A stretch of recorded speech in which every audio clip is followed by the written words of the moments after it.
식사 시간이 끝나고 김영석 씨가 체육관으로 향한다.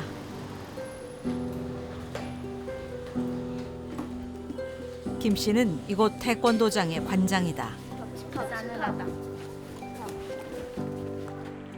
이곳의 문을 연 지 17년이 됐다. 오후 수련 시간. 코로나19로 어느 때보다 힘든 나날이 계속되고 있는데 애들 손 씻고 그다음에 와서 손 닦고 와서 저기 열 체크하고 그다음에 와서 또 앉아서 저희가 이제 그나마 다른 도장에서 넓다 보니까 거리 간격 유지하고 있죠. 도장 운영에 그늘을 들이우는 건 코로나 바이러스만이 아니다. 안녕하십니까. 준비 나와 있습니다. 무릎 잡고 무릎 굽혀주기 시작. 하나, 둘, 셋, 넷, 다섯. 태권도장에 다니는 아이들 숫자 때문이다. 한 해 한 해가 느낌이 다르다. 주먹 꽉 쥐어야 돼. 그렇지. 옛날에 1, 2학년이 30%면 29%, 25%, 20% 이렇게 줄고 이렇게 역삼각이네요. 띠가 높은 애들이 많아지고 흰 띠, 노란 띠가 없어지는 추세죠. 근데 그거는 이제 저희 출석본만 봐도 심사만 봐도 이거는 수치가 분명히 나와요. 아, 이게 심각하다. 앞으로 이거 진짜 저는 이제 이거를 계속 하고 싶은데 이게 어느 순간 이게 부딪히는 시점이 분명 오겠다. 그러면은 내가 하고 싶은 이 직업을 할 수 없는 때가 올 수도 있겠구나. 약간 위기감도 들죠, 사실은. 지금은 아이들 수가 줄어 문제지만 과거엔 달라도 너무 달랐다. 이런 뉴스가 나오던 때가 있었다. 앞으로 자녀들은 알맞게 낳아서 훌륭의 길로 알뜰한 살림을 이룩해야겠습니다. 덮어놓고 낳다보면 거짓골을 못 면한다. 가족계획 상담은 여러분의 가까운 보건소에서 무료로 합니다. 지난 1960년대 이때만 해도 한국은 출산율이 세계에서 가장 높은 나라 가운데 하나였다. 5.0을 넘던 출산율은 70년대 3.0 아래가 됐고 80년대엔 2.0 미만으로 떨어지면서 한국은 출산율 높은 나라 명단에서 빠지게 된다. 이런 추세가 앞으로도 계속되면은 2021년부터는 인구가 줄어드는 현상이 나타나게 됩니다. 출산율은 계속 떨어지더니 2000년대 들어선 꼴찌가 됐다. 다른 나라 합계 출산율이 오르락내리락 할 때도 한국의 하락세는 요지부동이었다. 33년 전 예측은 거의 정확했다. 사상 처음으로 국내 인구가 줄었습니다. 태어난 사람보다 사망한 사람이 더 많은 이른바 데드크로스가 현실화됐는데 반면 고령화 속도는 빨라져서 60대 이상 인구가 전체의 4분의 1에 육박하게 됐습니다. 더 떨어질 곳이 없어 보였던 출산율은 지난해 다시 하락해 0.84를 기록했다. 출산율이 가장 낮은 나라. 아이 키우기는 어떤 풍경일까?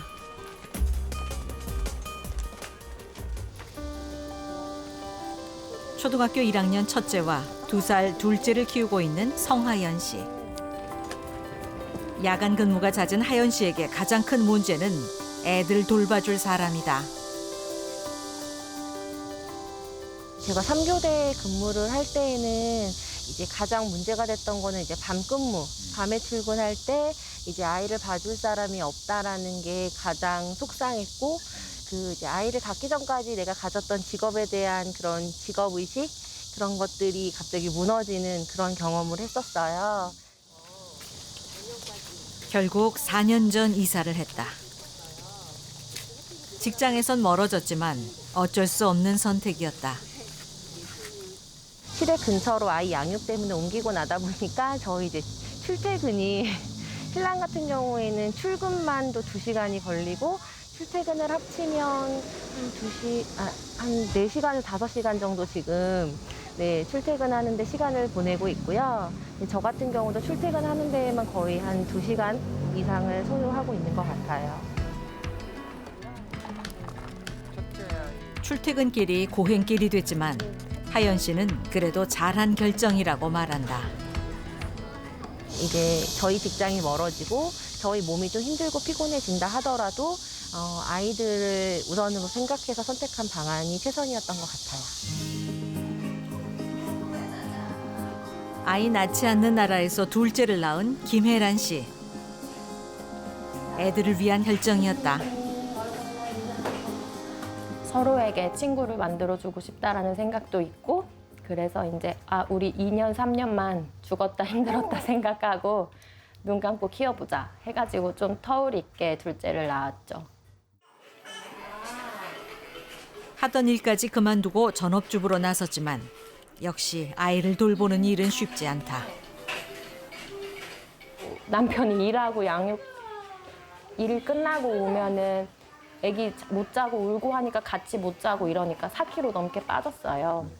이런 걸 보면서 정말 너무 안타깝기도 하고, 일을 안 하면 같이 양육할 수 있는 거죠. 그런데 일을 안 하면 생활이 안 되는 거니까.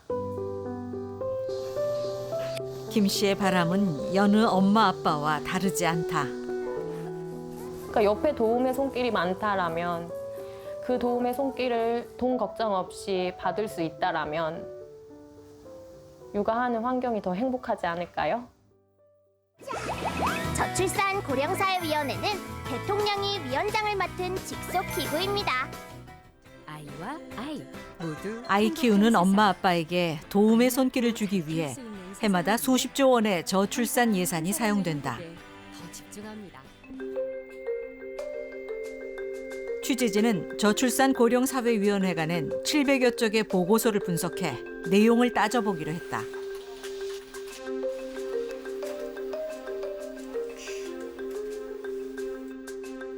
예산이 수반된 저출산 과제는 모두 127개.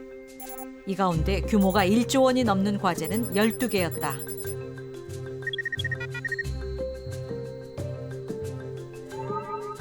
이들 예산만 40조가 넘어 전체 저출산 예산의 87.8%에 이른다. 저출산 예산의 뼈대라고 할 수 있다. 이 가운데 가장 피부에 와닿는 예산은 바로 아이돌봄과 관련된 예산. 모두 15조 7천억 원에 이른다.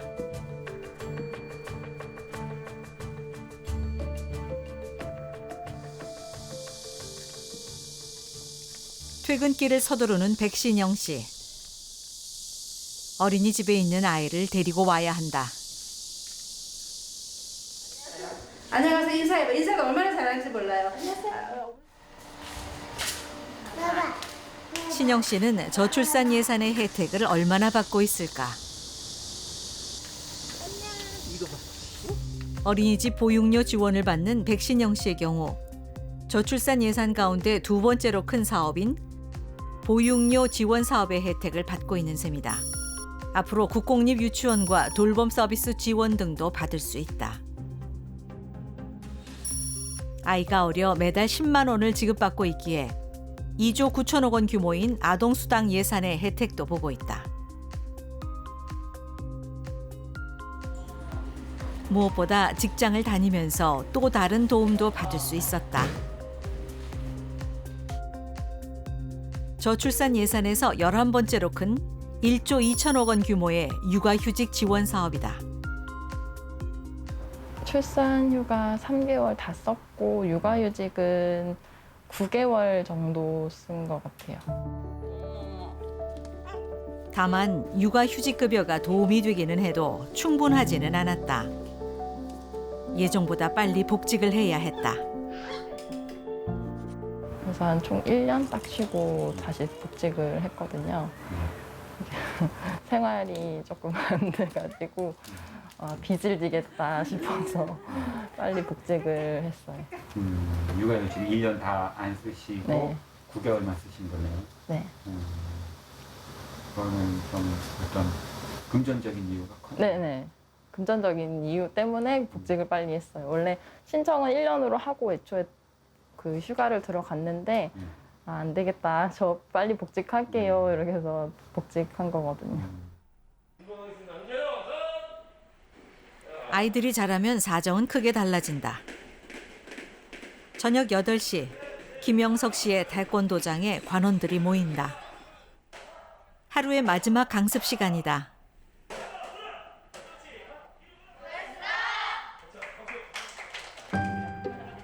강습이 끝나고 도장 청소를 하고 나면 밤 10시가 훌쩍 지난다.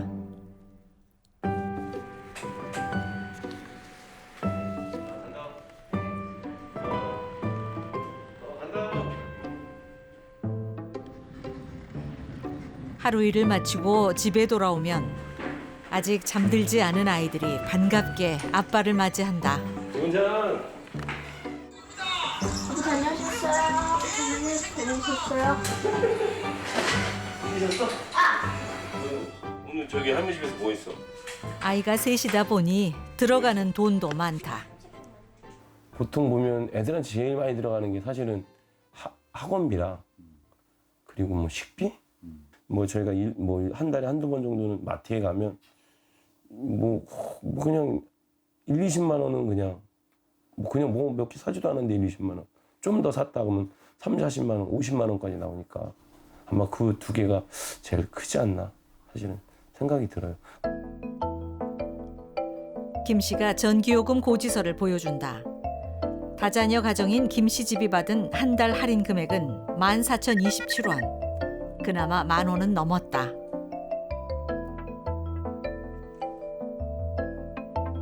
다른 고지서도 있다.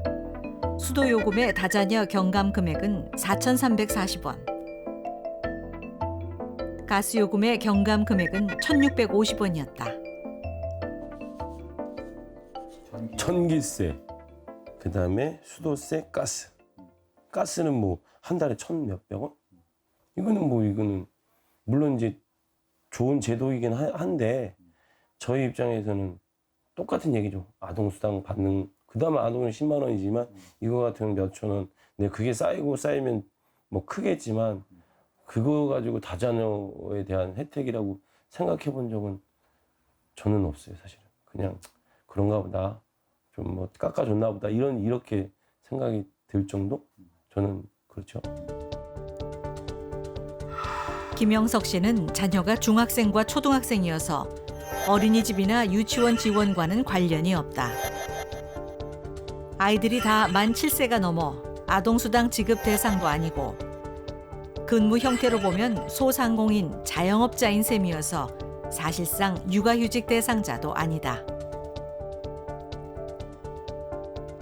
다자녀 가정이지만 아이가 초등학교만 입학해도 저출산 예산의 혜택을 느낄 기회가 많지 않은 것이다. 그러니까 어떻게 보면 좀 안타까운 얘기지만 기대치가 없는 거죠. 저도 이제 대한민국의 한 국민이지만 그거에 다자녀 애를 많이 낳아서 나라로 인해서 제가 받은 혜택을 뭐 사실은 기대를 안 했으니까 만약에 거기에 대해서 저한테 뭐 혜택을 할인을 안 해줬어도 저는 거기에 대해서 별 얘기 안 했겠죠. 왜냐하면 그냥 별로 기대가 없으니까. 일을 한다 하더라도 정규직이 아니면 사정은 비슷하다. 다큐 3일 프로그램 등의 베테랑 VJ인 김성미 씨. 둘째 출산을 앞뒀던 지난 8월 김 씨를 만났다.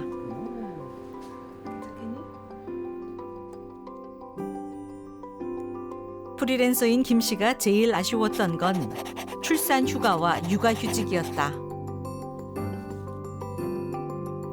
첫째를 가졌을 때도 출산 한 달 전까지 일을 계속해야만 했다.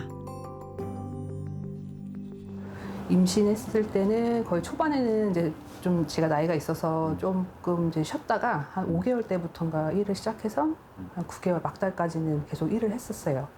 네, 그리고 이제 아이 낳고 출산하고 한 3개월 정도 이제 출산 육아하고 그리고 나서는 계속 이제 일을 시작했거든요.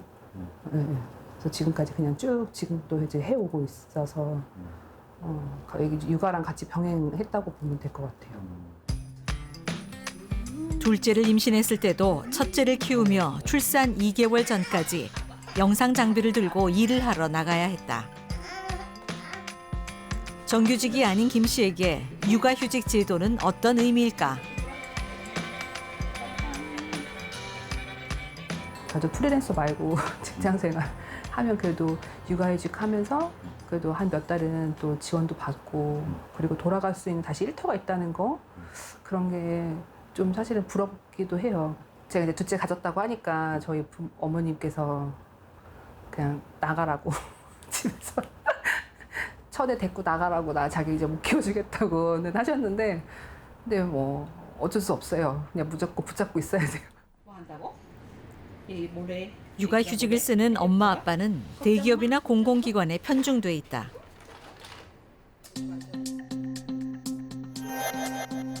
통계청 자료에 따르면 육아휴직자의 65%가 종사자 규모 300인 이상 기업 소속이었다. 아기 돼지들이 훌훌훌훌 잠이 들었습니다. 다음 날 아침. 피곤해. 한편 셋째 아빠 되시는 아빠 놀이터에 오신 것을 환영합니다. 철봉을 만들어서 우리 아이들이 한번 매달려 보는 거예요. 한번 같이 매달려 볼까요? 자.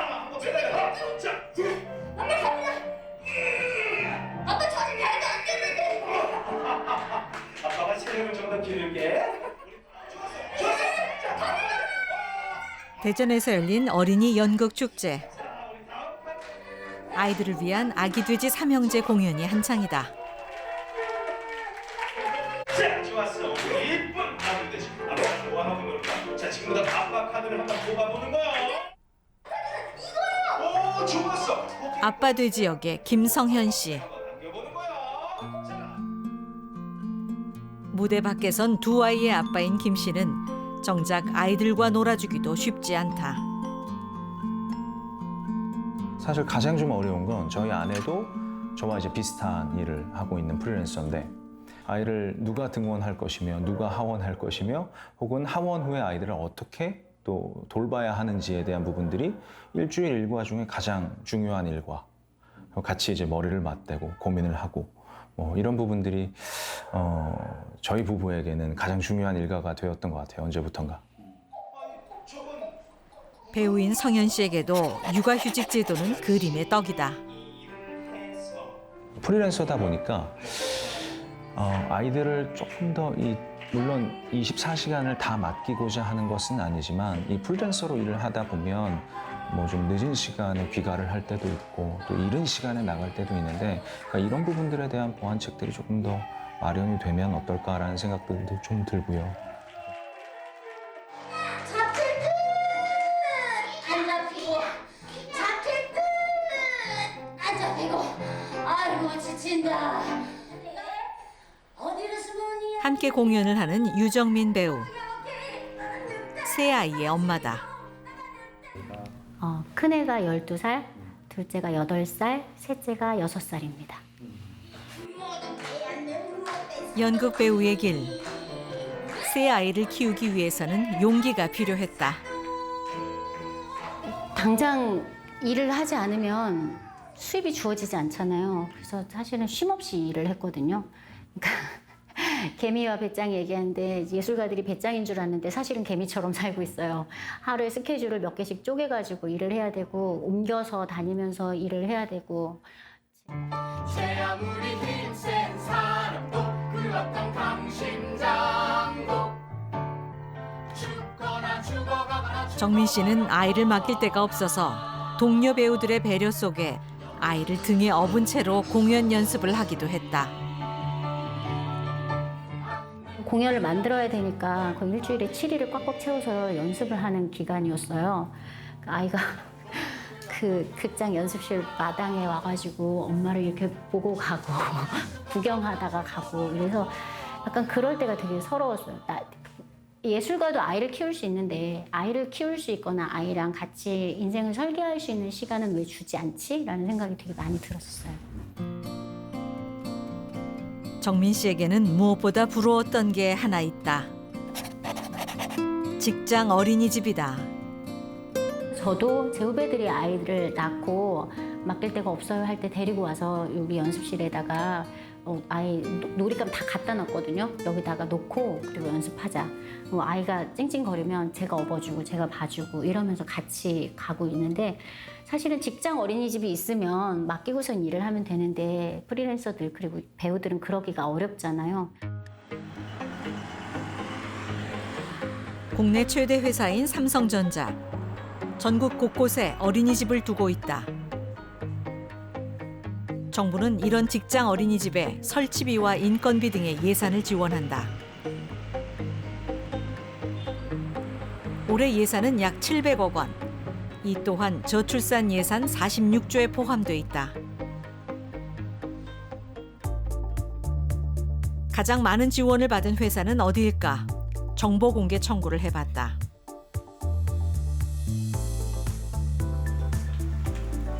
역시 국내 최대 회사로 꼽히는 삼성전자로 나타났다. 지난해 29억 원의 지원을 받았다. LG전자와 포스코 등도 10억 원 안팎의 지원을 받았다.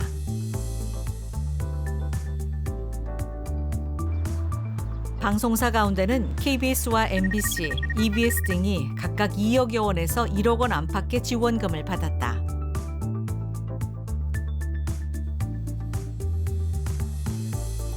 이들 회사들은 가족 친화 경영을 하며 직원 복지에 힘을 쏟고 있다고 볼 수 있다.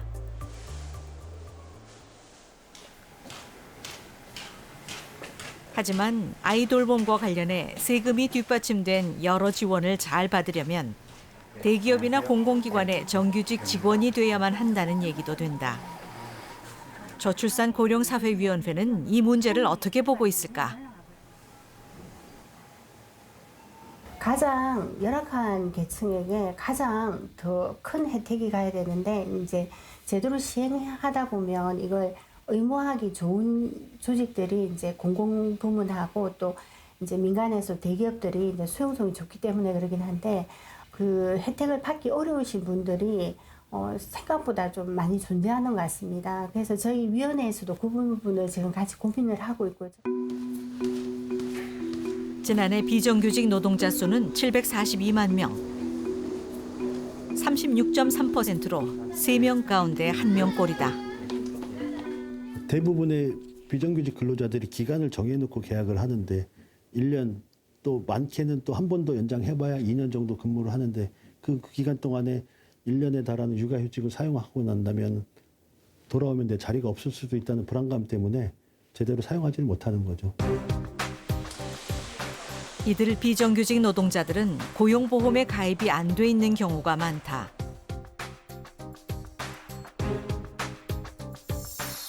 (2020년 8월) 기준 비정규직 노동자의 46.1%만이 고용보험에 가입돼 있다. 본인이 집도 있고 단단한 직장도 있고 그러면은 결혼하고 싶은 마음이 생기고 아이들 낳고 싶은 마음이 있겠죠. 근데 그렇지 못하다 보니까 점점점 결혼도 늦어지는 거고 출산도 안 하게 되는 거고 이게 결국은 악순환이 아닌가 싶은 생각이 들어요. 정부는 2025년까지 자영업자와 플랫폼 종사자 등 일정 소득 이상의 노동자가 모두 고용보험에 가입할 수 있도록 하겠다고 밝히고 있다. 자영업자나 프리랜서 같은 비정형 고용 노동자들에게 이제 고용보험으로 들어오고 그다음에 육아휴직을 부여하는 방안에 대해서 네, 지금까지 뭐 정책적인 고민으로 그런 거를 해오고는 있는데 그럼에도 불구하고 이제 고용보험 베이스이기 때문에 갖는 한계가 있는 거죠. 양육 예산과 함께 저출산 예산의 축을 이루는 게 바로 주거 관련 예산이다.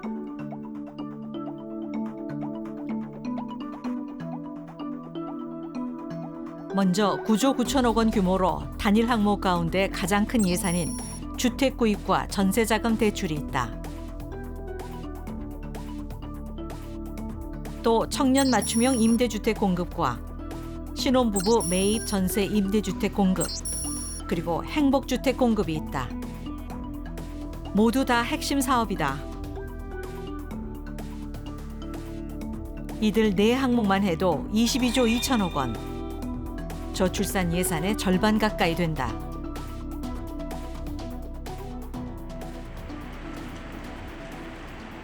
프로그래머인 박현호 씨는 이들 예산에 도움을 받았다. 20대 후반의 박 씨가 사는 집은 행복주택. 청년과 신혼부부를 위한 공공임대주택이다. 서울 도심은 아니지만 수도권에 있어서 20, 30대의 인기가 많다. 여기가 1번 국도지 않습니까? 그래서 서울 쪽으로 넘어가는 버스나 안양, 수원 가는 버스가 있어서 편리합니다. 위치 자체는 입지는 좋고요. 다만 주변이 아직 개발 중이어서 불편함도 있다. 주변에 편의시설이 좀 부족해서 불편한 점은 없으세요? 확실히 불편합니다. 그래서 평소에 넘쳐 푸드트럭 같은 것도 있고 여기 사람들이 주로 이 앞에는 뭐 큰 상가 같은 것도 없고 음식점도 딱히 없고 하다 보니까 배달을 많이 시켜 먹습니다. 그게 제일 불편하죠. 뭔가 배고플 때 먹을 게 없다. 집은 21형, 평수로는 6.4평 정도 된다. 박 씨는 방 하나 형태의 이 집에서 고양이와 함께 산다. 무엇보다 좋은 점은 임대료가 월 6만 원 수준. 관리비도 비싸지 않다. 관리비 제가 전기를 많이 써서 한 8만 원 나왔고요. 나머지 8만 원 딱 나왔습니다. 나머지 가스 요금도 한 3달에 2천 원 정도 나오는 꼴이고, 그래서 가스 요금 없다고 쳐도 되고 나머지는 다 관리비 합산이 되니까 8만 원 들어갔습니다. 거기다 6만 원 더하면 14만 원, 15만 원 이 정도 될 것 같습니다. 한 달 주거비로 나가는 네. 월 한 15만 원 정도. 네, 맞습니다. 전기, 가스, 수도 다 포함해서요. 크게 부담은 안 되겠네요. 정말 안 됩니다. 다른 데서는 상상을 못 해요. 행복주택에 들어오기 전에는 어땠을까? 혹시 여기 오기 전에 그 네. 자취생활 네. 해보셨어요? 네. 그때랑 비교하면 어때요? 25만 원짜리 방에 보증금 500에 25만 원짜리 방에 이거의 한 절반 크기였습니다. 사실 창문도 제대로 잘 안 돼 있고 빛이 안 들다 보니까 사람이 많이 처지고 빨래를 못 말리는 게 제일 아쉬웠습니다. 주거 여건이 굉장히 안 좋고 열악했는데 여기 오니까 참 좋습니다.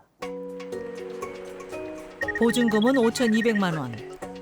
이 가운데 20%는 신용대출로, 80%는 1.2% 이자로 저출산 예산에 들어있는 중소기업 청년대출로 받았다. 박 씨는 저출산 예산 가운데 전세자금 대출 지원과 청년 임대주택 지원 등의 혜택을 받은 셈이다.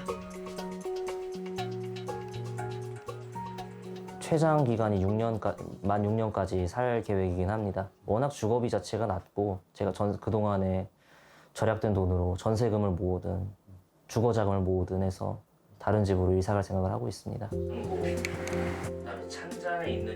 박 씨는 하지만 행복주택의 경우 주거복지 차원에서는 의미가 크더라도 작은 집이 많아서 저출산 문제 해결에 큰 도움이 될 것 같지는 않다는 의견을 내놨다.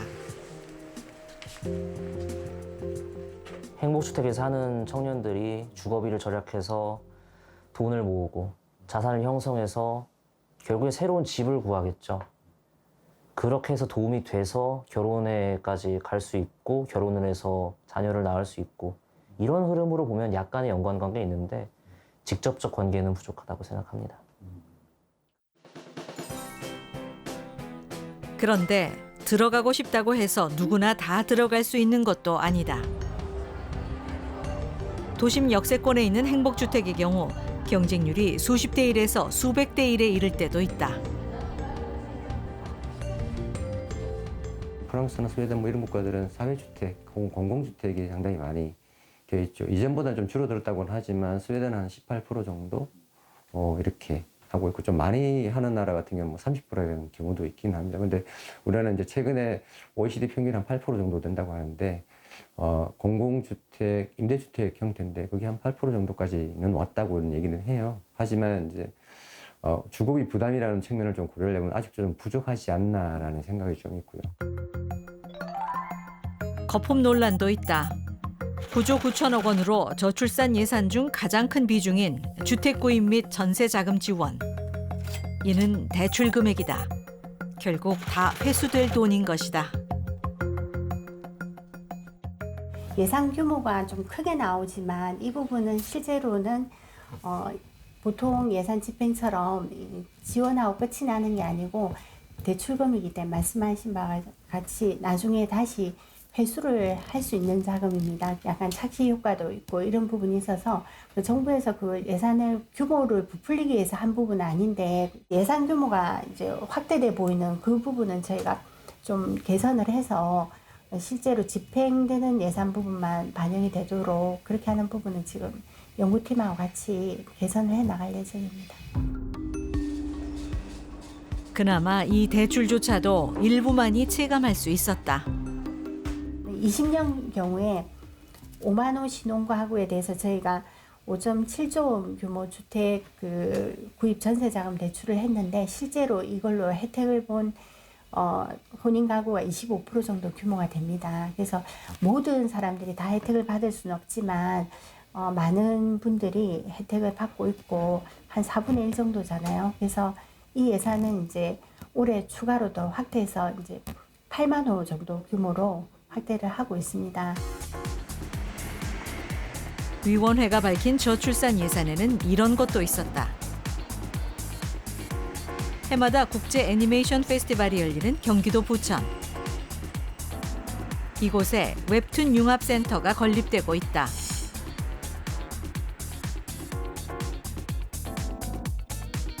이 센터 건립 예산도 청년 창업 지원이라는 명목 아래 저출산 예산 46조에 들어가 있다.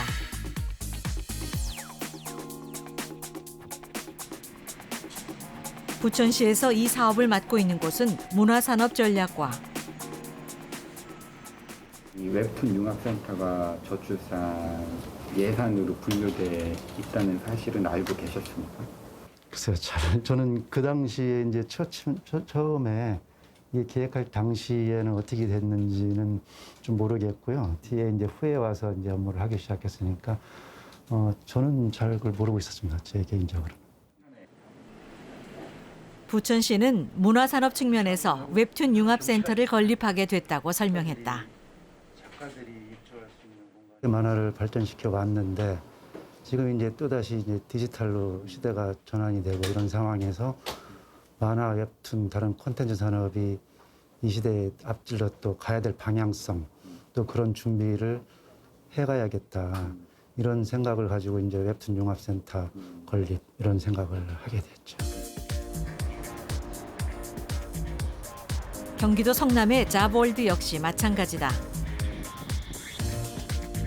어린이와 청소년을 대상으로 직업체험과 탐색의 기회를 주기 위해 설립된 국립종합직업체험관이다. 지난해 말에는 숙련기술체험관도 들어섰다. 전통 기술을 시연해 볼 수도 있고 스마트형 공장을 체험해 볼 수도 있다.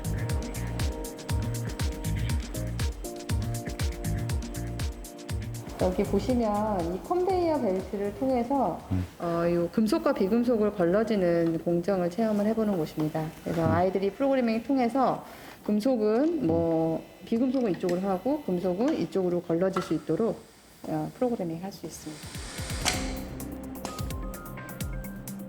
이곳 숙련기술체험관 역시 미래 역량 개발을 위한 학습 활동 기반 조성이라는 명분 아래 저출산 예산에 포함돼 있다.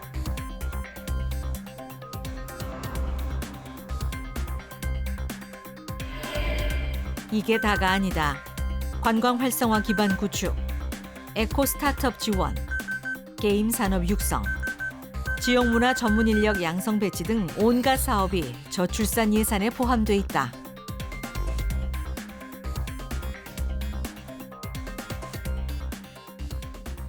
자원을 투입하면 결과가 나온다. 라는 식의 어떤 사고방식이 있었던 거죠. 그러다 보니까 이게 출산율을 올리는 일이잖아요. 저출산에 대응하는 거니까 야 그럼 저출산에 투입할 수 있는 자원은 뭐야?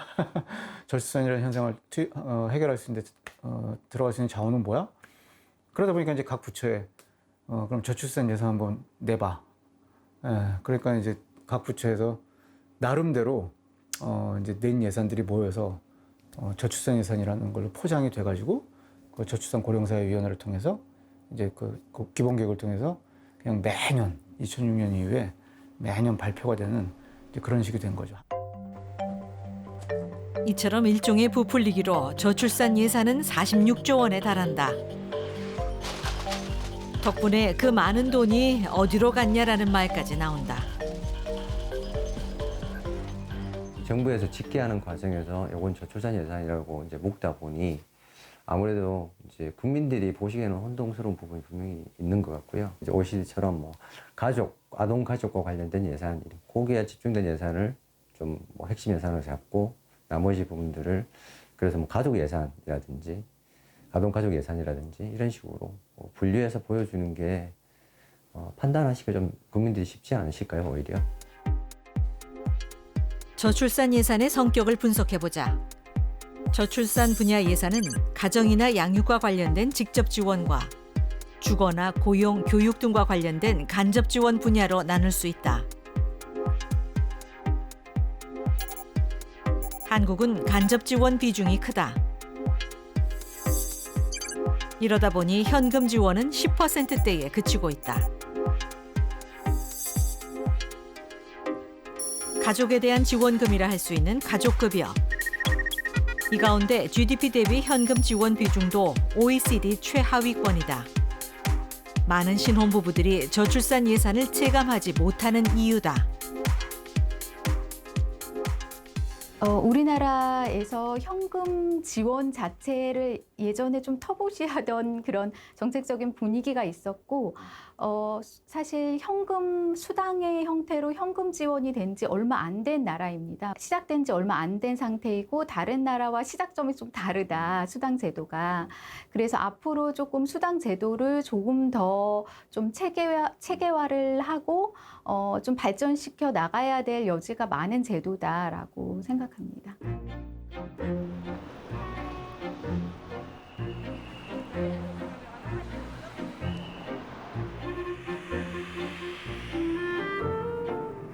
프랑스 파리 근교에 있는 샹피니 슈르마른시.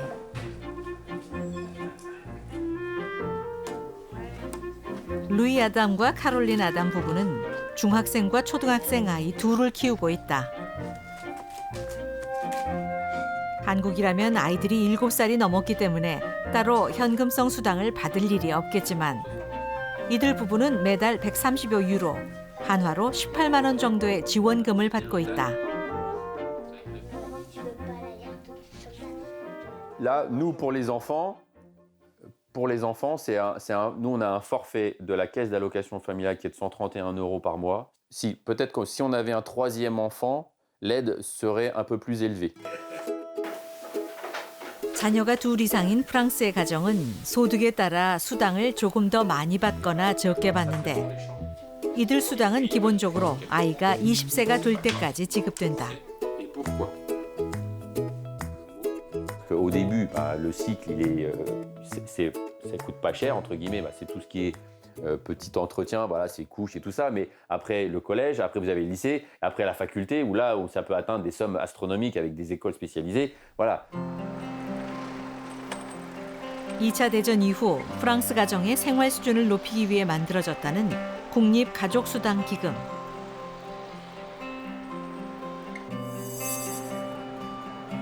프랑스 국민 2명 가운데 1명이 이 기금의 혜택을 받고 있다.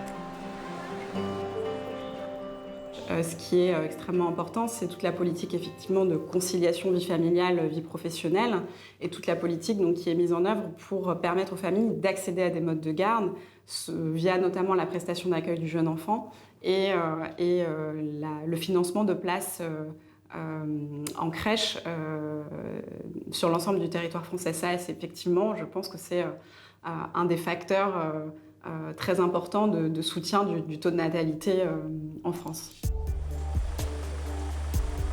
한국도 법의 목적이나 취지만 놓고 보면 프랑스와 크게 다르지 않다. 대한민국의 아동복지법은 아동이란 18세 미만인 사람을 말한다고 정의하고 있다.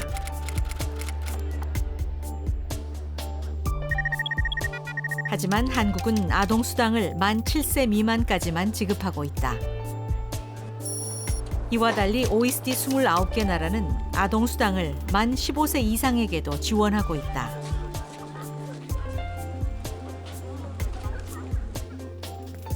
OECD 회원국 중 출산율은 꼴찌이면서도 아동수당 지급은 최하위권인 한국. 아동수당 10만 원은 어떤 의미일까? 진짜 안 가는 10만 원이라도 받으니까 그래 이걸로 애기 식비 이렇게 하고 아이 키우는 데 들어가는 돈 생각하면 큰 금액은 아니다. 애기가 집에만 얌전히 있는 것도 아니고 어디 뭐 코로나 때문에 어디 가지는 못해도 그러니까 장난감이라도 사주고 먹을 것도 해줘야 되고 하니까 그런 거 여러모로 많이 나가는 것 같아 생각보다 정말로 애기를 보는데 그래서 10만 원 갖고는. 그래도 다달이 10만 원을 받다가 아이가 만 7세가 되면서 수당이 끊기면 서운함이 생기기 마련이다.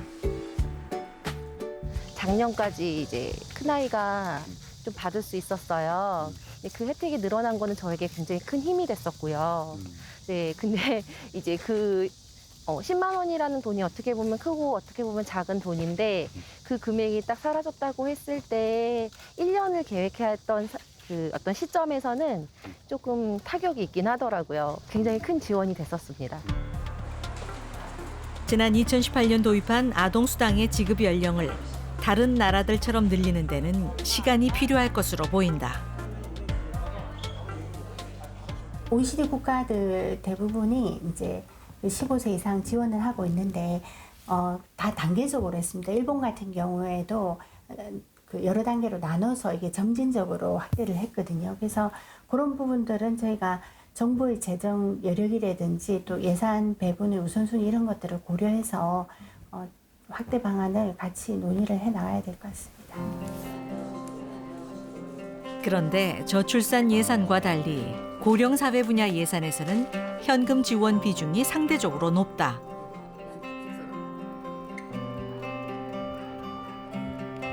충북 음성군의 한 단독주택. 네, 안녕하세요. 예, KBS에서 왔습니다. 네, 어서 오세요. 네. 네, 안녕하세요. 네, 들어가시죠. 앞에 저 돌에 저기. 정년 퇴직한 지 20년 가까이 된 70대 부부. 17만 원과 24만 원씩 부부 합산 약 41만 원의 기초연금을 받고 있다. 제가 이제 젊어서 이제 생활 능력이 있을 때, 그때는 이제 소득이 있을 때는 10만 원이 뭐 그렇게 뭐 크게 느끼지를 않는데, 지금 이렇게 나이가 뭐 이제 70대 중반, 80대 들어서 이렇게 다른 소득이 뭐 없고 이렇게 될 때 보면 그 금액이 적다고는 할 수 없죠. 많은 도움이 되죠. 고령사회 분야 예산은 25조 9천억여 원. 이 가운데 기초연금이 18조 8천억여 원으로 고령사회 예산의 72.5%를 차지하고 있다. 모두가 현금성 예산이다.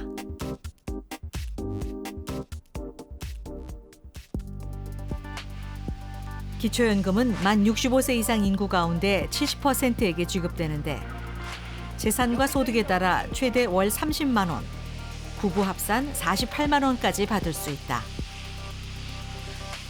장 씨는 기초연금이 조금 더 많아졌으면 좋겠지만 젊은 세대 걱정을 안 할 수도 없다고 말했다.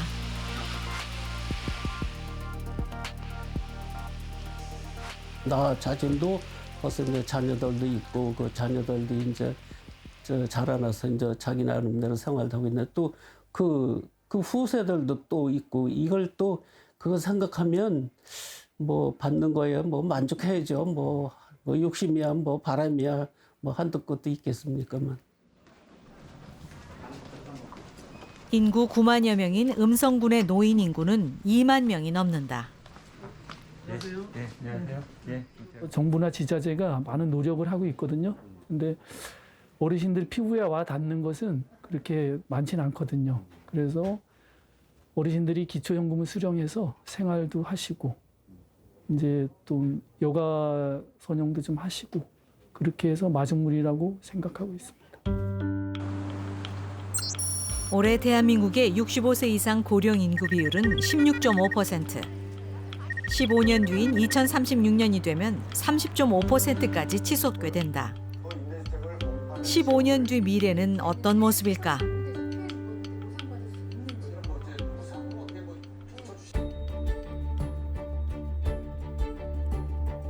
미리 가볼 수는 없지만 유추해 볼 수는 있다.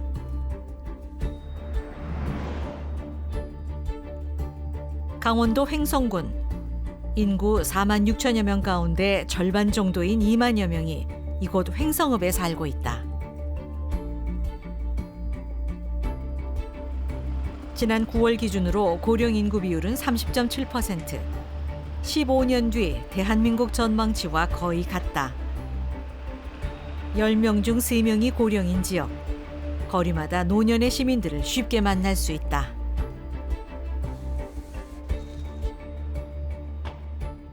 내가 이제 화장품 이런 미용 장사를 하다 보니까 젊은 사람들이 좀 와서 팔아줘야 되는데, 사실 젊은 분보다는 고객이 벌써 60대 이상이, 고객이 한 70% 이상이 60대 이상이에요.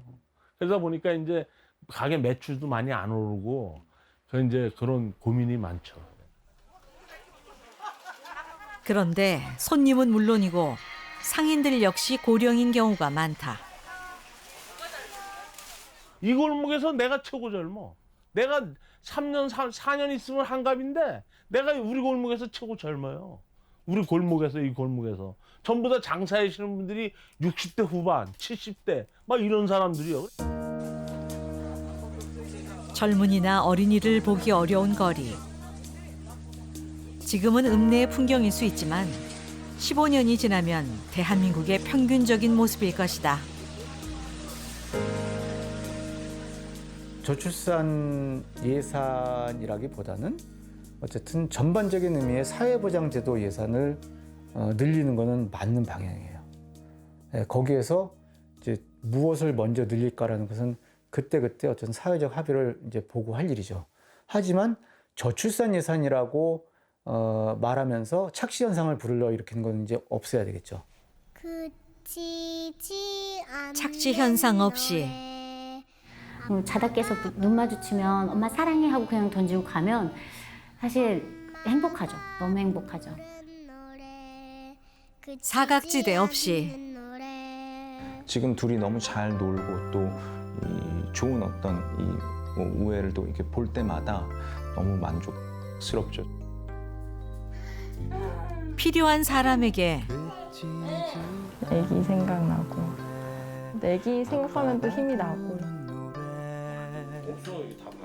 필요한 시기에 애들이 나중에 커서 뭐 아버지에 대한 평가를 어떻게 할지 모르겠지만 저는 지금은 애들 그냥 같이 차 타고 가는 것만으로도 원하는 도움을 줄 수 있을까? 인생 살면서 아이를 낳았다는 게 가장 잘한 일 같아요. 네, 그냥 그 정도로 행복하고. 우리 앞에 남아있는 시간은 많지 않다. 왜 출산 안 하니? 출산 좀 해주면 안 되겠니? 이렇게 출산해라고 하는 것보다는 방금 말씀드린 뭐 애들이 행복하게 성장할 수 있는, 그리고 또 이후에 성인이 돼서 또 행복할 수 있는 이러한 형태로 생각이 저는 필요하지 않을까. 그런데 예산을 좀 많이 투여해야 된다 이런 식으로 생각이 저는 필요하지 않을까 생각합니다. 그치지 않는 노래 그치지 않는 노래 어른이 되어서도 함께 부르는 노래 그치지 않는 노래 그치지 않는 노래 엄마 아빠가 되면 아이에게 불러줄 노래 그치지 않는 노래 인생의 길 다가고 하늘의 품에 안길 때